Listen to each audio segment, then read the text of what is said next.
Challenge देता हूँ, आप बाइबल का एक भी आयत आप निकाल कर बता दें जहाँ पर लिखा हो कि ये स्वर्गीय भाषा है। मैं ओपनली चैलेंज देता हूँ और पहले भी दे चुका हूँ, अभी भी देता हूँ। आपको नहीं मिलेगा, ठीक है ना? मेरा नंबर मैं आप दे देता हूँ। मेरा कमेंट्स बॉक्स में भी बहुत सारे नंबर्स हैं, 9982335777। ये मेरा नंबर है, आप लोग जो है मुझे कॉल कर सकते हैं। रिपीट कर सकता हूँ, 9982335777। आप इसमें मुझे कॉल करके बताएं, डैनियल भाई यहाँ पर है, ये देखो ये वचन कहता है। मैं ओपन चैलेंज देता हूँ, आपको नहीं मिलेगा, ठीक है ना? दूसरी चीज़, गड़बड़ी क्या चल रही है मैं बताता हूँ। घंटों बात करते हैं वो एक, कलीसिया के में माइक में बात करते हैं वो एक। तो आपको नहीं लगता है कि आप लोग पवित्र आत्मा का अपमान कर रहे हैं? आप पवित्र आत्मा के विरोध में जा रहे हैं? जो दान पवित्र आत्मा ने दिया ही नहीं है, आप उसको बोलकर अपने लिए दंड क्यों कमा रहे हैं? न्याय क्यों, नरक का न्याय क्यों कमा रहे हैं भैया? आपको नहीं लगता है कि आपको पूरी तरह से सच्ची शिक्षा की ज़रूरत है, सही शिक्षा की ज़रूरत है? मैं फिर कहता हूँ, सेवा करने के लिए कोई मना नहीं है, लेकिन तरीके से सेवा होनी चाहिए। मुझे कुछ और चीज़ें भी पता चली है, मैं आपके बीच में रखने जा रहा हूँ, ठीक है ना? मैंने बीच में कहा था कि 200-200 रुपए की पानी की बॉटल बेची जा रही है, ये गड़बड़ी। तेल की बॉटल बेची जा रही है 200 रुपए में, ये गड़बड़ी। पंजाब में मैं अभी था तो मैंने देखा वहाँ पर, बॉम्बे में भी चलता है, अलग-अलग जगह पे भी चलता है। आप तेल प्रार्थना करके दीजिए, मुझे कोई दिक्कत नहीं है। पानी प्रार्थना करके दीजिए, मुझे कोई दिक्कत नहीं है, लेकिन बेचते क्यों हो? और वो भी इतने महँगे? जबकि बॉटल मिलती है 20 रुपए में, 10 रुपए में तेल की बॉटल मिलती है 5-10 रुपए में, आप उसको 200 रुपए में बेच रहे हैं। बेचारी जो भोली-भाली पब्लिक है, उसको लूटा क्यों जा रहा है? और वो भी प्रभु के नाम पर। आपको नहीं लगता है कि आपके ऊपर बहुत बड़ा न्याय आ जाएगा भैया? मैंने कितने सेवकों को हार्ट अटैक से मरते देखा है। मैंने कितने सेवकों को किडनी फेलियर से मरते देखा है। मैंने कितने सारे लोगों को बीमारी से मरते हुए देखा है, एक्सीडेंट से मरते हुए देखा है। नहीं होना चाहिए ना? देखो, मैं वापस कहता हूँ, मेरा जो वीडियो है ना, ये बहुत अलग होता है, मेरा प्रीचिंग बहुत अलग होता है। मैं इसलिए बोलता हूँ ताकि मैं आपको बचा सकूँ।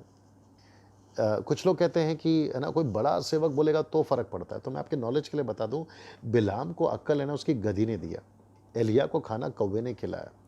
5000 की भीड़ को खाना एक बच्चे ने खिलाया। नामान राजा का कोढ़ है ना, एक लड़की ने ठीक करवाया। एलीशा के पास जाइए, ठीक हो जाएगा। परमेश्वर छोटे-छोटे लोगों का ही इस्तेमाल करता है सर। अगर आप ये सोच रहे हो कि कोई बड़ा आदमी बोलता तो मैं सुन लेता, आप तो भारतीय हैं, आप क्या बोलोगे, है ना? परमेश्वर की आवाज़ कहीं से भी आ सकती है, ये याद रखिए आप। चलिए, मैं समाप्ति की तरफ जा रहा हूँ और मैं एक ऐसा वचन पढ़वाने जा रहा हूँ, जो कि बहुत पावरफुल है। मैं चाहता हूँ कि उसको बड़े ध्यान से सुनिएगा। दूसरा कोरिन्थियों की किताब, दूसरा अध्याय, वचन 11, ये लास्ट होगा।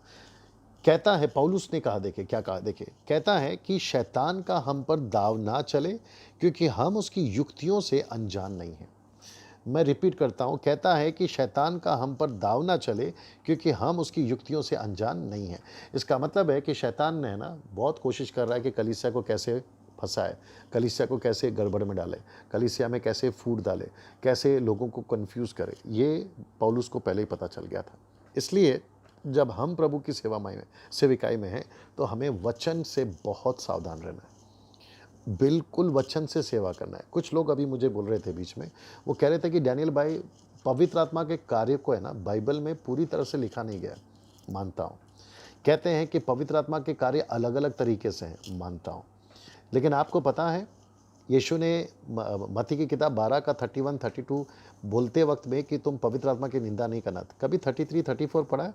जानते हैं वहाँ पर क्या लिखा है? अगर पेड़ को अच्छा कहते हो तो फल को अच्छा कहो, फल को अच्छा कहते हो तो पेड़ को अच्छा कहो। मत्ती 7वां अध्याय वचन 16 में यीशु ने क्या कहा? हर पेड़ की पहचान उसके फल से होती है। तो मैं आप लोगों से पूछना चाहता हूँ, ठीक है, वचन में सब कुछ नहीं लिखा है। आप जो पवित्र आत्मा का कार्य कर रहे हैं, वो वचन से मैच नहीं करता, ढूँढने पर नहीं मिलेगा, ठीक है ना? मैं एग्री करता हूँ कि चलो नहीं मिलेगा। लेकिन मैं एक सवाल पूछता हूँ, पवित्र आत्मा आप पर आ रहा है, पवित्र आत्मा का कार्य आप कर रहे हैं, उसका फ्रूट क्या आ रहा है? फल क्या आ रहा है? फल क्या है सर? फल है कलीसिया की बढ़ोतरी हो, फल है आत्मा बचाए जाए, फल है उसका राज्य बढ़े। लेकिन यहाँ पर ऐसा कुछ भी नहीं हो रहा है ना। यहाँ आप बढ़ रहे हो, यहाँ आप फेमस हो रहे हो, यहाँ आप हाईलाइट हो रहे हो, यहाँ आपके पैसे आ रहे हैं, यहाँ पर आपका बंगला बन रहा है, यहाँ पर आपकी गाड़ियाँ आ रही है, आप अमीर हो रहे हो, आप मोटे हो रहे हो, लेकिन आपकी कलीसिया अभी भी गरीब है। आपके कलीसिया के लोग अभी भी ऑटो में घूम रहे हैं, आपके कलीसिया अभी भी साइकिल पे घूम रही है, आपके कलीसिया अभी भी कमज़ोर हैं। ये क्या चक्कर है फिर? है ना? तो इसका मतलब है कि कहीं न कहीं गड़बड़ है। तो आप अपनी गलती को छुपाने के लिए वचन का आड़ लेकर, पवित्र आत्मा का नाम रखकर उल्लू बना सकते हो आज, लेकिन याद रखिए, परमेश्वर जिस दिन न्याय करेगा ना, उस दिन आप बहुत बुरा फंस जाओगे।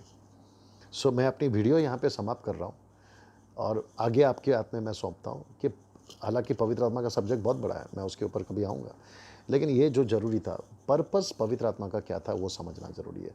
क्यों उसने पवित्र आत्मा दिया ये समझना बहुत ज़रूरी है। Okay, so God bless you, परमेश्वर आपको आशीष दे। नेक्स्ट वीडियो में फिर मिलते हैं।